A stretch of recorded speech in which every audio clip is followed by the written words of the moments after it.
The United States Supreme Court today put a new restriction on the death penalty, a new age restriction. The court, sharply divided, said the death penalty may not be applied to anyone whose crime was committed before age 18. The majority cited maturity differences between juveniles and adults and said there's a national consensus against executing juveniles. This ruling strikes down juvenile death penalty laws in the 19 states that have them, and as CBS's Jim Stewart reports, it spares the lives of dozens of killers.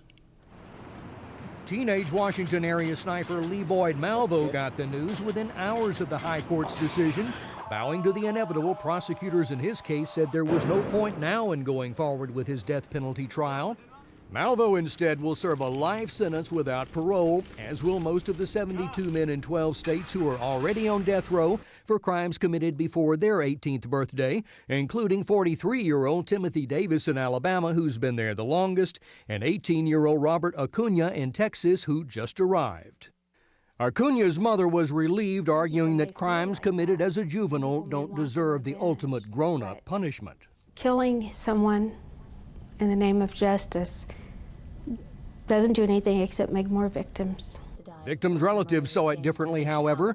Death row inmate Whitney Reeves committed a double murder in Texas, but will now walk off death row by the slimmest of margins. He was one day shy of 18 years old when it happened, and he knew very well what he was doing. It was a 5-4 decision, with Justice Anthony Kennedy providing the key swing vote and writing the majority opinion.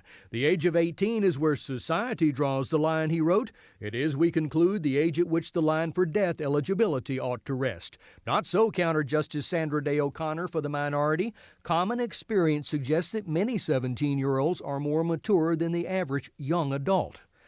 Death penalty opponents say international pressure was also at work. This is very much in line with the way the human rights community, the United Nations, all are going, and we're in fact pushing the U.S. This may not be the last word in this argument, however. Social conservatives would like a rematch and may get it if President Bush makes one or more new appointments to the court later this year, as expected.